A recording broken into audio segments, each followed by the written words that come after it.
بسم اللہ الرحمن الرحیم الحمدللہ وکفا وسلام علی عبادہ الذین اصطفیٰ اما بعد فاعوذ باللہ من الشیطان الرجیم بسم اللہ الرحمن الرحیم وذروا ظاہر الاسم وباطنہ۔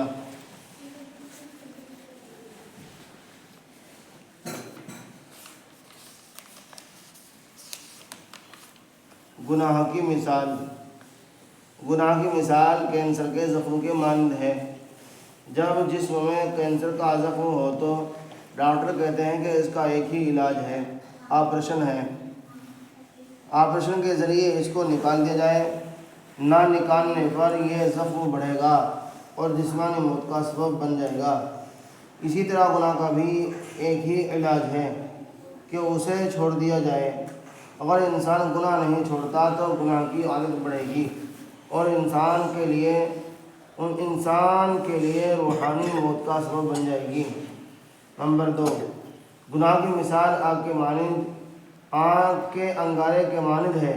کوئی بھی عقل مند آدمی انگارے کو ہاتھ نہیں لگاتا۔ انگارہ چھوٹا ہو یا بڑا اس سے دور رہتا ہے۔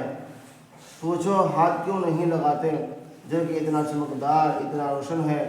جواب ملے گا کہ تکلیف پہنچتی ہے۔ انسان کے گناہ کی مثال ایسی ہی ہے کہ چھوٹا ہو یا بڑا انسان کے لیے نقصان کا سبب بنتا ہے۔ گناہ کو چھوٹا نہ سمجھے۔ گناہ چھوٹا ہو یا بڑا ہو، گناہ ہے۔ چھوٹا گناہ بھی بہت بڑا ہے اور بڑا گناہ تو بڑا ہی ہے۔ تیسری مثال، گناہ کی مثال بچھو کے مانند ہے۔ ہم بڑے بچھو سے بھی دور بھاگتے ہیں۔ اگر چھوٹا سا بھی نظر آئے تو اس سے بھی دور بھاگتے ہیں، کیونکہ چھوٹا بچھو بھی کاٹے گا تو نقصان ہوگا۔ انسان کے گناہ کی مثال یہی ہے، تو ہمیں چاہیے کہ گناہ سے حد تک بچنے کی کوشش کریں۔ سب سے بڑا عابد کون؟ ایک شخص نے نبی علیہ السلام کی خدمت میں حاضر ہو کر عرض کیا۔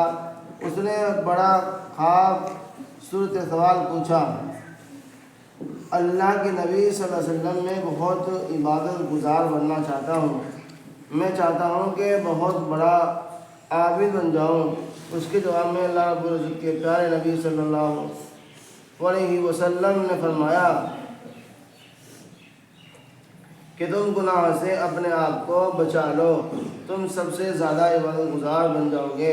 چنانچہ جو شخص اپنے پورے جسم سے گناہ سرزد ہونا نہیں دیتا، نہ آنکھ سے گناہ سرزد ہو، نہ زبان سے، نہ کان سے ہو، نہ شرمگاہ سے اور نہ ہی ہاتھ پاؤں سے، بلکہ وہ اپنے تمام اعضاء کی حفاظت اور نگرانی کرتا ہے اور ہر وقت اس کی فکر میں رہتا ہے کہ میرے اس وجود سے اللہ رب العزت کے حقوق کی کوئی نافرمانی نہ ہو، میرے اس 6 فٹ کے جسم سے نبی علیہ السلام کی کسی مبارک سنت کی روگردانی نہ ہو۔ تو ایسا آدمی لمبی نفلیں نہ پڑھے، راتوں کو نہ جاگے، لمبے مراقبے نہ کرے، اس کے باوجود یہ شخص ولایت کی روح کو بہت جلد حاصل کر لے گا، کیونکہ یہ گناہوں سے بچتا ہے۔ ولی اور غیر ولی میں فرق۔ چنانچہ عام آدمی اولیاء اللہ میں بنیادی فرق یہی ہے کہ عام آدمی بہت سی دفعہ ایسے اعمال کرتا ہے کہ ان کا سینہ نور سے بھر جاتا ہے۔ اللہ کی نظر رحمت اس کے دل کو منور کر دیتی ہے، مگر اس کے ساتھ وہ بد پرہیزی بھی کرتا ہے۔ مثلا اس نے آنکھ سے غلط دیکھ لیا، زبان سے غیبت کر لی، جھوٹ بول دیا، کسی کے دل آزاری کر دی، کان سے غلط سن لیا یا اور کوئی غلط کام کر لیا، تو ان گناہوں کرنے سے وہ نور اللہ رب العزت کی طرف سے ملا تھا، وہ اس کے دل سے ضائع ہو جاتا ہے اور منور دل سیاہ ہو جاتا ہے۔ اس کی مثال ایسی ہے جیسے ایک بہت بڑی ٹنکی ہے، اس میں پانی کا نل لگا دے اور نیچے سے وال بھی کھول دے تو ٹنکی بھر نہیں سکتی، کیونکہ جتنا پانی جائے گا وہ سب نکل جائے گا۔ لیکن اگر آپ نیچے کا وال بند کر دے جس سے پانی نکلنے نہ پائے اور اس میں چھوٹا سا نل لگا دے جس سے قطرہ قطرہ بھی اگر پانی ٹپکے گا تو ایک نہ ایک دن وہ ٹنکی بھر جائے گی، کیونکہ یہ پانی ضائع نہیں ہوا۔ یہی حال ہم جیسے ایک عام آدمی اور اولیاء کرام کا ہے۔ یہی فرق ہے کہ ہم میں اور ان میں کہ ہم نیکی بھی کرتے ہیں لیکن گناہ کے ذریعے اس کے اثرات اور انوارات کو ضائع کر دیتے ہیں۔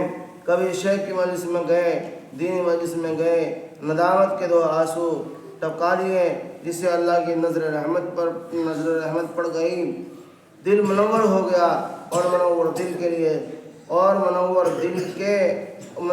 دل لے کر چلے گئے، لیکن ایک دن بھی ان اسعد کو سنبھال نہ پائے۔ مثلا مسجد میں نماز پڑھی، جیسے ہی مسجد کے دروازے سے باہر نکلے آنکھ کسی عورت کی طرف اٹھ گئی تو نیکیوں کے اثرات ضائع ہو گئے۔ تو ولی بننے کے لیے لمبی لمبی نفلیں، عبادتیں، تسبیحات کی ضرورت نہیں، گناہوں کو چھوڑنے کی ضرورت ہے۔